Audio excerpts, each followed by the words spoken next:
Welcome to Conscious Confidence Radio, a timeless wisdom with Sarah Main. Follow host Sarah Main on her ongoing journey of conscious confidence and gain timeless wisdom to unleash unparalleled confidence. A conscious confidence. Learn to ignite the living spark of wisdom, a new narrative for fulfillment contained in Sanskrit and the ancient, powerful, engaging, and fun conscious conversations to discover your own magnificent true self. Learn to dispel the fear shadow as Sarah provides essential knowledge about embracing change and the power of transformation. Get ready. Conscious confidence starts now. Welcome, everyone. Welcome to Conscious Confidence Radio. I'm Sarah Main, creator of Conscious Confidence, a Timeless Wisdom, and it's wonderful to have you all along today. Today's show is all about love. Love, the not-so-secret source. And in a very practical way, love really does make the world go round. And it's the not-so-secret source. So let's take a closer look at this. Now consider how we could let the universal love flow to all. So just stop for a minute and think, okay, love makes the world go round. How can I allow universal love flow to all? Do I want to allow universal love flow to all? Maybe you don't like someone and you don't want to. But just consider from the wisdom tradition's point of view, love is universal, love is ever present. How do I allow that to keep flowing to all? So when we're talking about love, let's go back to the wisdom of the Sanskrit language, which is what I love to do because there's such wisdom and beauty in that. And it does open our mind and shine a light as to how we can see something differently, how we can clarify our thinking. And this really does help us in redefining how we approach things and the meaning that we associate with something. And it broadens and deepens our perspective. So the Sanskrit word for love is prema. Prema. You could say that now, prema. It's like pray, as in pray, and then prema. And that means love, it means affection, it means tender regard, it means predilection. And the English word predilection means a fondness or a liking or a preference for something or someone. So love, affection, tender regard, predilection, a fondness or a preference, that's prema. And notice it's not talking about that strong romantic love that we may see in the movies or that we may feel when we first meet someone or when we, quote, fall in love. It is slightly different. Sanskrit's talking about a love, affection, tender regard, predilection, a preference. And you'll notice this is a calmer type of love. It's steadier, it's consistent. And we need to know this. We'll come back to this. Now, Sanskrit comes from these roots or seeds. So that word prema actually comes from a seed form, pre. And that means to please and to gladden, to delight, to gratify, to cheer, to comfort, to soothe, to propitiate. And that's great. So to win favor or to gain favor by doing something that delights or pleases. So just consider all that energy of pleasing, gladdening, delighting, soothing, comforting. Imagine that as a seed, and then out of that grows prema, love. So all those energies are present when we talk about prema, pure universal love. And I always think of a child who has picked some little flower, like a dandelion or something, and it's a bit broken, a bit squashed because their hands aren't very adept when they're little, and they hand you the love and say, I think you're great, or I love you. And that is pure universal love in a nutshell. No judgment, completely open. So it's not that strong, passionate love. It's that beautiful, pure, ever-present love. And the simplicity of a child offering you a little flower they found on the side of the road that they've picked is a good example. Or even when your dog, if you have a dog, looks at you, they're just radiating love, and everyone sees that and feels it and experiences it. So remember, in Sanskrit, the knowledge is pure and perfectly formed. So that description of love, prema, is pure and perfectly formed wisdom. And that's something we can always trust and always hang on to and always come back to and always refer to. So I have a fantastic story. This is called The Island Vacation. And it's in my book. It's in chapter 5 of my book, actually. And it's called The Island Vacation. So one day, all the qualities, all the attributes, and all the values went on a vacation on an island. And they were all there. So wisdom and understanding and temperance, those great qualities, sat under a palm tree and talked for hours. And then other great qualities like courage and resolution and resilience, they went on long, challenging treks and walks and climbed things. Then yet more qualities like stillness, tranquility, and peace, they gathered together and soaked up the sun and rested quietly. And then impatience and judgment and anger, they argued and stormed off as usual and debated and fought. And everyone was having a wonderful time. And then the news came of a great storm approaching and that everyone would have to evacuate the island quickly and back to the mainland. So boats were sent to bring everyone back, and everyone had to have their own boat. So one quality, one value, one attribute per boat. But the problem is someone miscounted. There was one boat short. And everyone had got onto a boat and sailed off. And love waited. And love waited for everyone to be okay and to be safe. And then love looked around for a spare boat, but there weren't any, because remember, there was one boat short. So love called out to prosperity as prosperity sailed by in its boat. And prosperity and said, "Can you help me? Can you get me off the island?" And prosperity said, "Sorry, my boat is full of my wealth. There's no room in it." And he sailed away. And then love called out to vanity. And vanity said, "Nope, can't help. Your feet are wet and muddy and you'll mess up my boat." And vanity sailed away. Love called out to sorrow. And sorrow said, "No, sorry, I'm too sad to help. I need to be alone. I can't help you." And sorrow sailed away.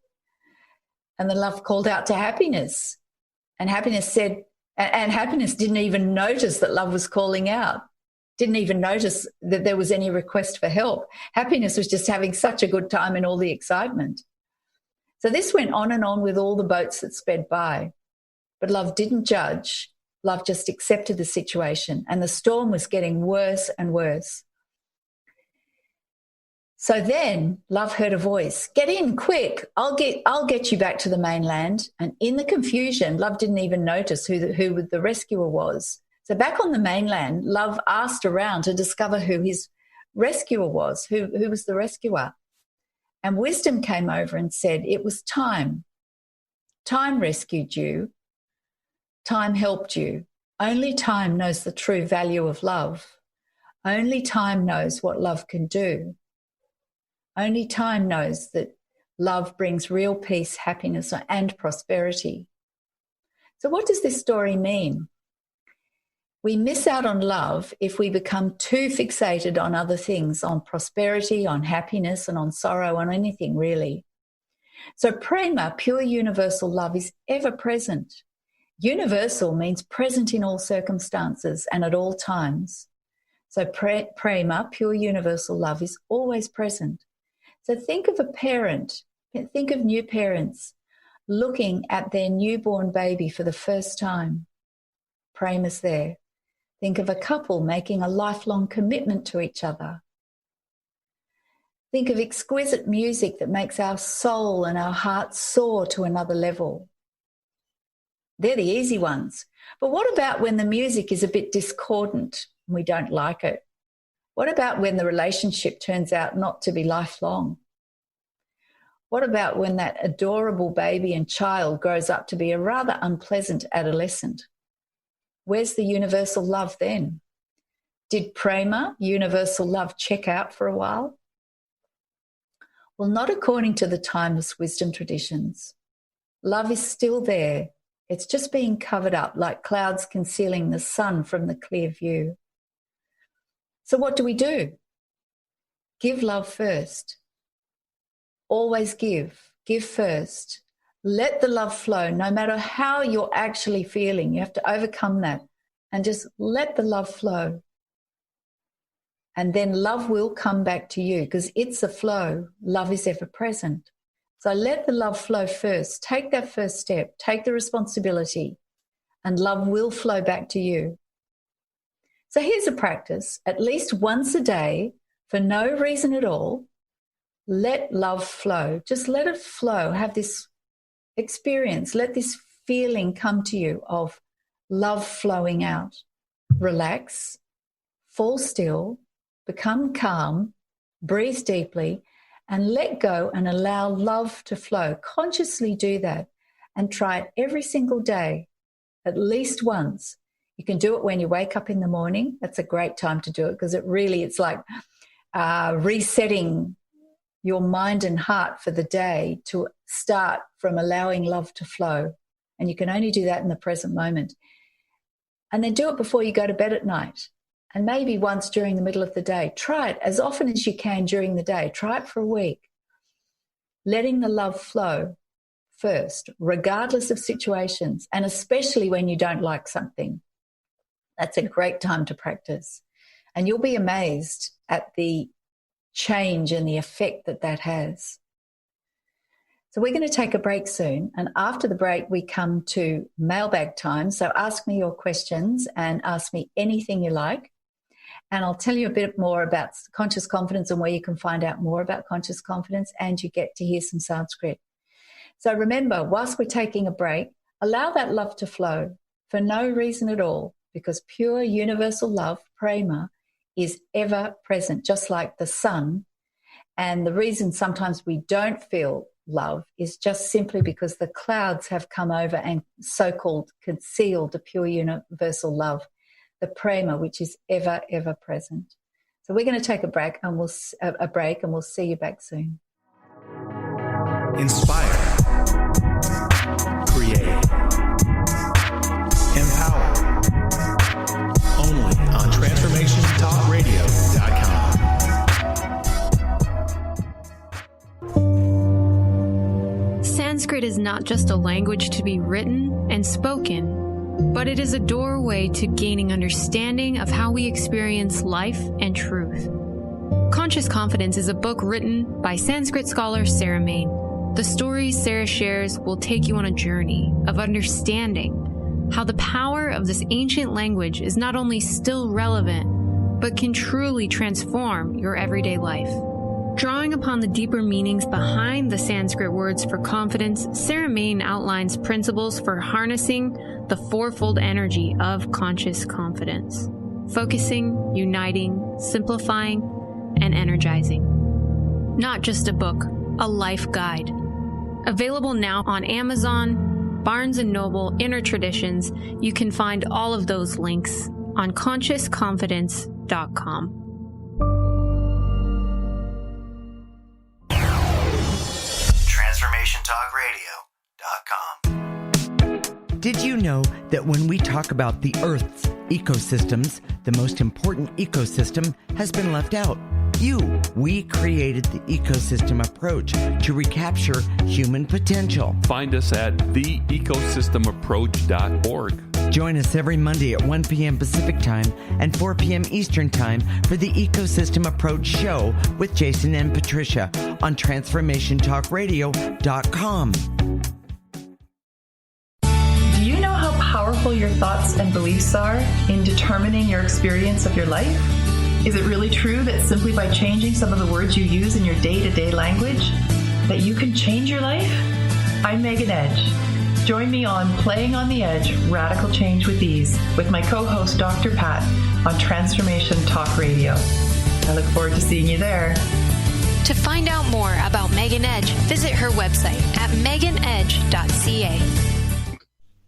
Welcome back, everyone. Welcome back to Conscious Confidence, a Timeless Wisdom. I'm Sarah Main, creator of Conscious Confidence. And in today's show, we're talking about prema, pure universal love, and letting pure universal love flow to all.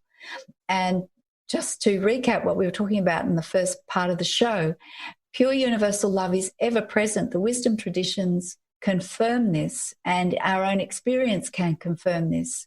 Unlike something like fear, which fear is only present when we're feeling fearful, and it can dissolve and not be present because it doesn't have any basis in real truth.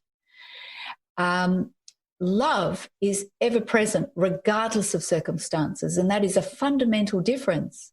And we can take such hope and confidence and trust and faith from that love is ever, ever present. And in the first half, we were talking about prema and allowing pure universal love to flow regardless of the circumstances. And to do that, come into the present moment, relax, take a breath, feel calm, and just let the love flow. Have that sense of love flowing and expanding as far as you can without limit. And I can guarantee that love will flow back to you as well. So love is everywhere and it's ever present. So it's mailbag time, and we have some wonderful questions that have come in. One of my listeners, and someone who's read my book, has picked up on a practice that's in chapter 2 of the book. So if you get my book, Conscious Confidence, and I'll talk about that soon, in chapter 2, there's a practice, and it's called Finding Your 139 Measure. And it's all about aligning body, mind, heart, and spirit. And these are very practical ways you can actually come into alignment of your body, your mind, your heart, and your spirit. So it's finding your 139 measure. And especially at this time when we're all in lockdown around the world, finding some measure and rhythm and structure in our day is very helpful. It's very helpful for our physical well-being and certainly for our mental, emotional, and spiritual well-being as well. So this, my reader, she said, I can do the daily meditation. I'm good at that. And I do at least 9 hours of work. I'm good at that. But she said, I don't look after the mental realm or the emotional realm very well. How do I nourish and measure and control the mental and emotional realms? And the 139 measure is referring to a way of finding balance and measure. And the 1 hour, the one refers to 1 hour a day of meditation. So it needn't be a single period of 1 hour, but it could be 2 half-hour periods or 3 20-minute periods a day of meditation. The 3 refers to 3 hours a day of mental and emotional rest. So that's restful activity that is nourishing and restful and uplifting for the mind and the heart. And then the 9 is referring to work. So 9 hours of work. And then the rest of the time is taken up with housework. If I'm not mistaken, it's about 11 hours of housework and sleeping and eating and so on and so forth, washing, bathing and all that sort of stuff. So 139, 1 hour of meditation, 3 hours of restful mental and emotional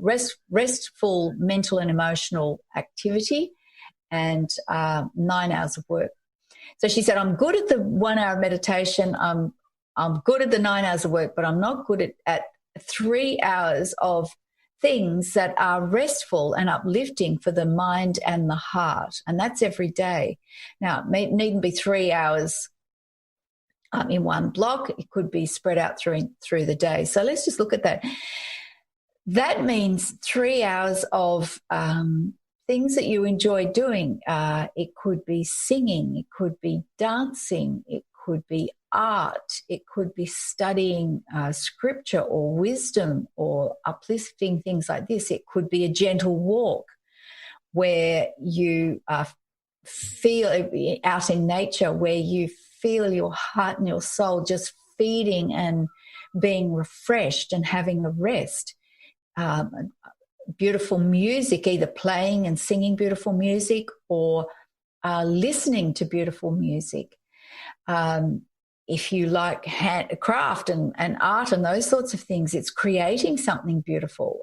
If you like doing woodwork, I'm just, it's just endless, really, the possibility. The important thing is that it's things that give you rest, that uplift you, that nourish you, that refresh you, that inspire you. Imagine giving yourself that gift of 3 hours a day where you do that sort of thing. A colleague of mine, it's in my book, a colleague of mine many years ago tried it. He's a very data-driven kind of guy. And he heard about this and he thought, all right, I'm going to give this a go. We were teaching at the time. He's not anymore, but we were teaching at the time. And he gave it a go in a very scientific method. For 8 weeks over a long summer school holiday. He tried absolutely in a disciplined way, 139, and he said it was absolutely fantastic and marvelous. He felt utterly refreshed. He got heaps done. What amazed him was how much time he had every day. He loved it, and he couldn't wait to get back to it. He said it was fantastic. So this question is really marvelous and fantastic to point out this 3-hour gift that we can give ourselves. And, you can do this with your family. Now, obviously, children may not necessarily want to be doing things for 3 hours a day, but some element in the day. The important thing is to start, even just for 10 minutes or half an hour of something you just love to do, where you just relax and almost time stops. Could be painting, could be singing, could be going for a beautiful walk, could be listening to some music, reading something that you really enjoy and that's uplifting and restful and refreshing and nourishing. Could be contemplation of something, studying something. I don't know. The list is endless. But start somewhere and build up to the 3 hours. Even just an hour a day, you would find transforms your day and your stress levels and the amount of energy that's released. That you'll suddenly find where you normally feel tired, you're actually refreshed and rested and inspired and full of energy and vitality just through even 1 hour a day. And it takes discipline to do this, but it is a certain measure of energy and it's well worth trying. So I hope that helps. Give it a go. Start small and build up. And another question I've had is, how does mindfulness, focus, confidence, values, and the FUSE program relate to children? Well, it very much relates to children. And I taught children for 30 years. And all these things that I've put in my book are tested in my teaching career. And trust me, they work. Children can be naturally present, but as they get a bit older, it's easy to just bring them back to what they're doing. So turn the music off, have no other distractions, and let them just settle with what they're doing. It's very important that children experience that, because when they get older and like we all have in this sort of chattering mind starts up, they have a connection to the present moment, and that's so important and so powerful. So giving them that experience every day of an activity where they can just rest and have deep absorption in it. It could be writing or colouring in. It can be something simple, and ideally something with their hands rather than on a computer screen where they're absorbed in an essentially passive activity, but something where they're engaged in a more direct and tactile way is very, very powerful. And these things are enormously strengthening and anchoring for a child and can give them great confidence and connection to great values as well. I could talk more about this, and I will. I'll address this further in other shows because it's so important for children that they have good habits around this, and it sets the foundation for real, true confidence, lasting confidence and self-assurance in themselves, because it brings them back to that connection in themselves. So thank you for that question. And if you want to know more about conscious confidence and using the wisdom of Sanskrit to find clarity and success, go and read my book. It's available on Amazon, at Barnes & Noble and at my website, consciousconfidence.com. So if you want to know more about conscious confidence, go to my website, consciousconfidence.com. You can get my book there. And you can find out more about conscious confidence. And there's a link there to all my podcasts of previous shows. And also I'm on YouTube. And there's also magazine articles that I've written about all of this. And there's a blog that you can read because there's lots of interesting information there. And also on my website, consciousconfidence.com, there's a freebie, which is a 2-video episode and some worksheets on designing your own alignment guide. And it's around this 139 principle of nourishing the body, mind, heart, and spirit. And that's how we come into alignment. And I'm on social media on Facebook, Instagram, and YouTube. And if you go to Facebook and Instagram, it's Conscious Confidence Sarah Main, Conscious Confidence Sarah Main, SARAHMANE. I'm there, and drop me a line, post a question to me. I'd love to have your questions. And also you can drop me an email, info@consciousconfidence.com, and that's on my website, links straight through, and I'd love to receive your emails. So do get in touch, drop me a line, ask me any questions you like. And go to my website, consciousconfidence.com, and learn more about conscious confidence and how the wisdom of Sanskrit can help you. And for my next shows coming up, I can't say more, but I've got some special guests coming up, and we're going to have some wonderful conversations about confidence and things that are important to them that they have discovered in their life. So there's some special guests coming up in my next few shows. And so remember, the wisdom in Sanskrit and the wisdom traditions have your back. They believe in you. They know you are in truth, pure, perfect, and complete. They know you are whole. They know you are enough. They know you are limitless and universal. Your being is limitless and universal. So remember that, because that is a great comfort to us, and you can take absolute faith and have absolute trust in this. So I have some Sanskrit for you, and it's a beautiful prayer, and I think it's the perfect prayer for this time and place that we find ourselves in, and it's the universal prayer fit for all. May all be happy. May all be free of disease. May all see what is uplifting. May no one suffer misery of any sort. May peace and peace and peace be everywhere. Om sarve bhavantu sukhina, sarve santu niramaya, sarve bhadrani pasyantu, ma kaschid dukkha bhag bhavet. Om shanti, shanti, shanti. So keep well, stay safe, and remember prema, pure universal love is ever present, and let it flow to all. We'll see you soon.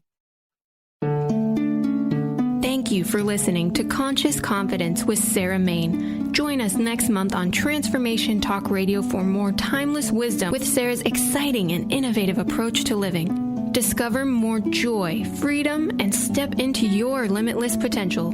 For more information on Sarah Main and her work, or to listen to past shows, visit sarahmain.com.